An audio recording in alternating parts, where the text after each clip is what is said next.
Hi guys, so this will be a quick errand. May pupuntahan kami ni Paolo. So magsa-start tayo ng 175 kilometers, 80%. Tignan natin kung kaya ng uwian.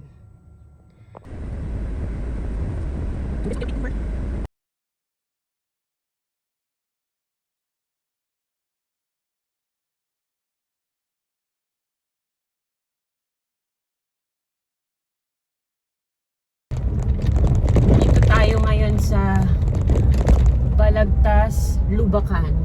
Ay, Bulacan pala.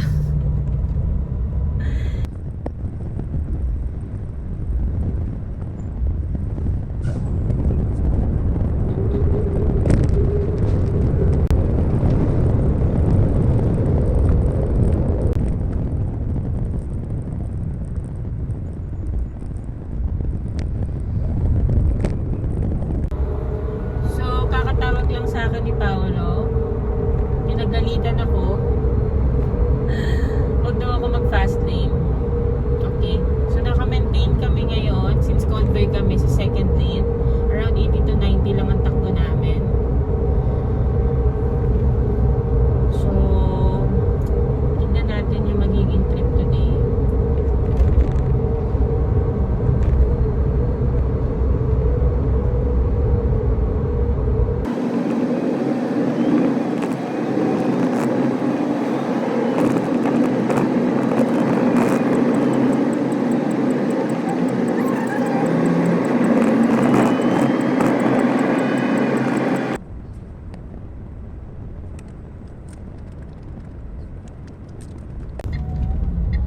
So ngayon is May 22, no?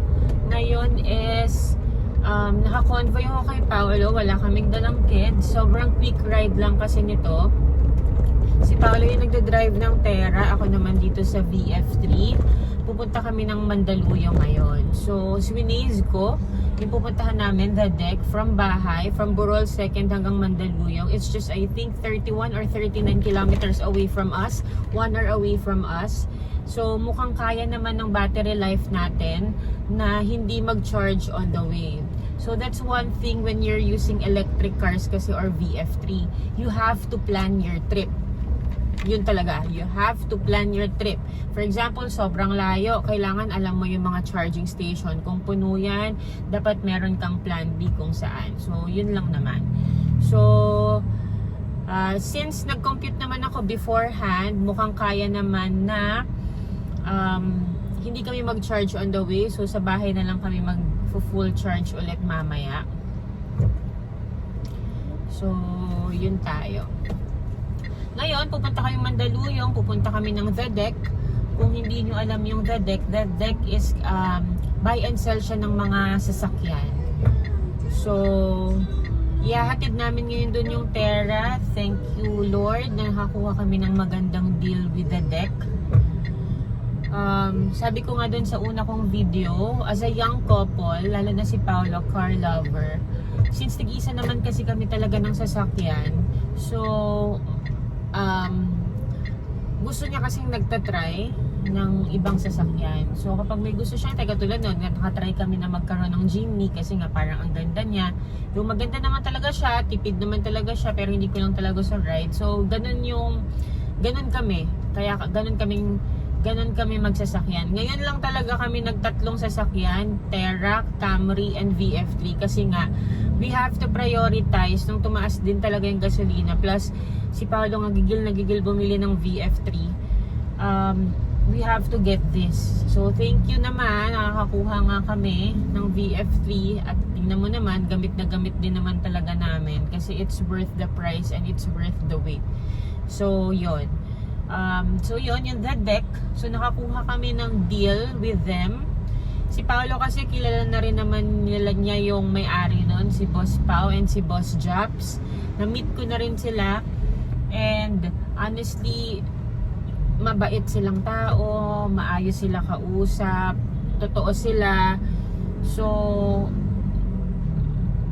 kung naghahanap kayo ng mga buy and sell na mga buy and sell, mga second hand cars, tapos gusto niyo ng maayos kausap na may-ari, sila yon. Search na lang sila. Sikat din naman sila. Meron din naman silang FB page. So maayos sila kausap, mabait silang tao. So kaya hindi kami nag-worry kasi sila Boss Jobs and Boss Pao nakapunta na rin naman sa bahay namin. So maayos naman. Ngayon yung Terra ihahatid namin doon, and I think it serve its purpose naman din sa family namin. Kasi yung Terra ginamit namin yan nung pumunta kami ng kasiguran nung April, nung kasagsaga ng pagtaas ng gasolina. So pumunta kami, naka 10,000 kami na gasolina. Pero kasi yun naman yung peak of yun naman talaga yung peak ng pagtaas ng gasolina noon. To think naka-price lock pa kami noon. So, tas long ride pa. So, doon mo talaga kasi din, di ba, maa-assess kung tipid. So, maayos naman yung ride talaga ng Terra. Talagang sturdy. Maganda naman talaga yung takbo. Nagkataon lang kaya umabot ng ganun yung gasolina namin kasi nga sobrang taas ng gasolina ngayon. Pero reality-wise, dapat 5,000 lang yun. Kung yung normal na presyo dati na ang gasolina is mga 55 or diesel 55 or 60 lang. So siya times 2 talaga nung April, first week of April kasi Holy Week kami pumunta doon after ng birthday ko eh.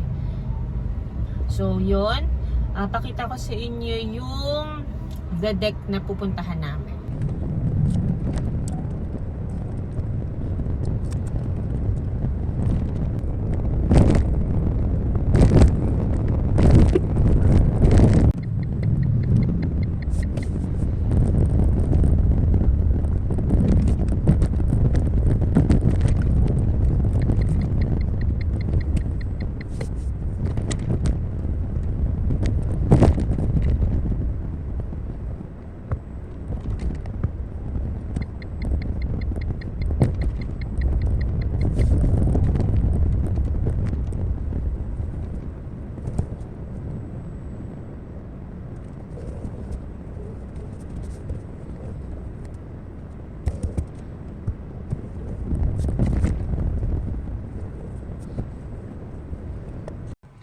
Nandito na tayo ngayon sa the deck. So, hatid na natin si Terra. Anyway, so from 83%, 56% na lang.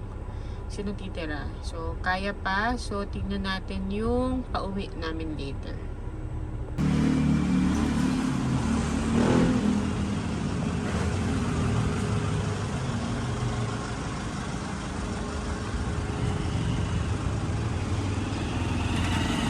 Sobrang dami na lang sasakyan dyan sa loob. And so, sobrang gaganda. Add ko na din. So, kung makikita nyo, ito yung Camry namin. So, babay na rin. So, ang matitira na lang namin sasakyan is si VF3. Tsaka mamaya papakita ko sa inyo yung isa. Okay.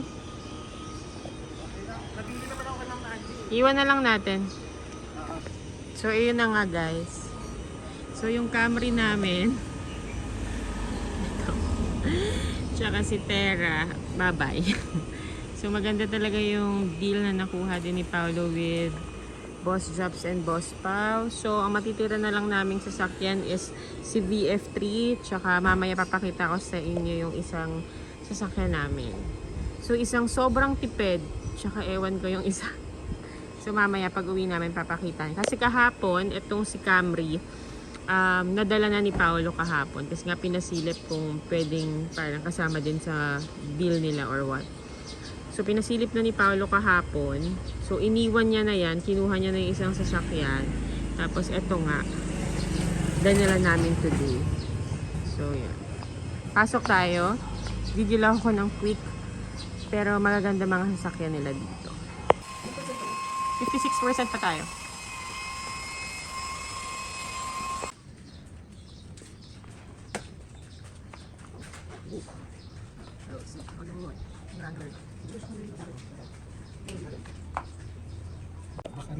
So, nag-camp mode kami para habang iniintay lang yung mga papers and everything, ay malamig pa din yung sasakyan. So, uwi na kami to Bulacan with 54%. Let's go. Start ba tayo? So, magkasama na kami. Pauwi na kami to Bulacan today. So, settled na. Tignan na lang natin. Mamaya ipapakita ko sa inyo yung pinalit sa Camry and sa Terra.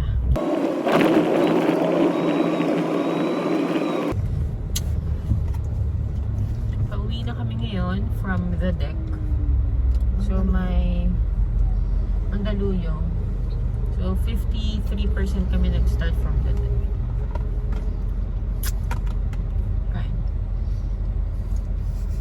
Kain tayo. Ito yung trending sa TikTok. Bell pepper, cream cheese, na may Cheetos. Pero yung loob lang yung kakainin ko. Walang bell pepper. Pwede naman, try mo. Tapos, ang kaibahan lang, dinagdagan ko kasi siya ng shredded na fried, na crispy na chicken luncheon meat. Masarap ba yung luncheon? So, yan yung merienda natin. Naubos ko na yung isa. Dalawa yung pinapare ko. Ayaw niya kasi ng bell pepper. Pero masarap. Try mo lang. Harap up. Try mo. Ito lang. Dito sa countryside. Baho eh.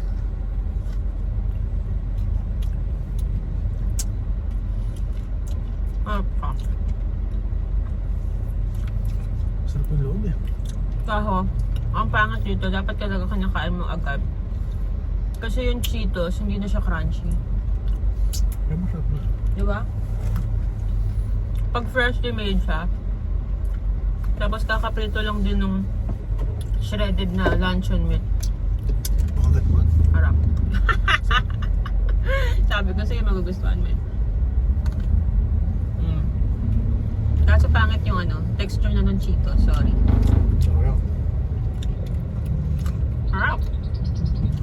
Masarap na. For you. Magutom lang ako. Kaya yung cheese to, gusto mo to. Kaya pala nag-Cheetos ka. Ayan. Dapat jalapeno daw talaga dapat. Kasi jalapeno. Para maanghang. Buti ko nang naubos. Buti ko lang hindi ko naubos. Ano? Pangit yung Cheetos pag matagal nang nakalagay, nagsasag.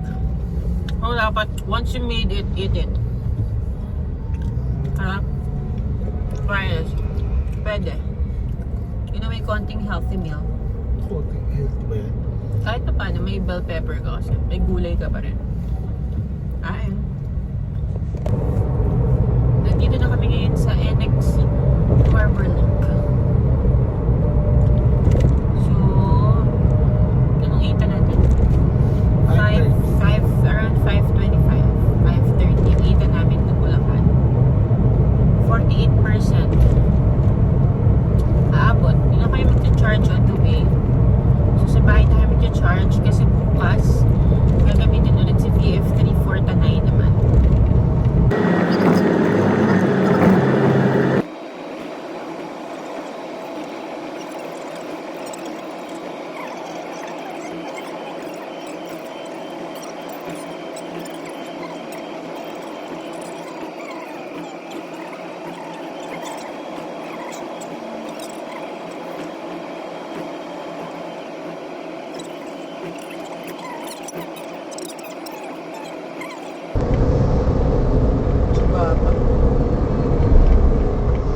Pinatigil ko lang sa kanya parang makuha ko yung Panginoong bitawan.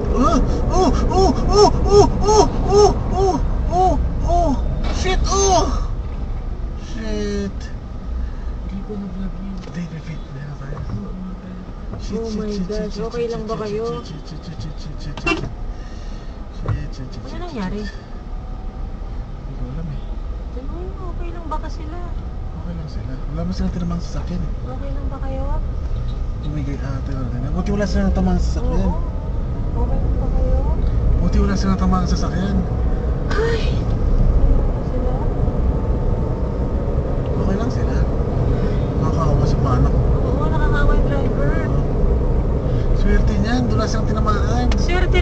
Dad, ang lapit natin.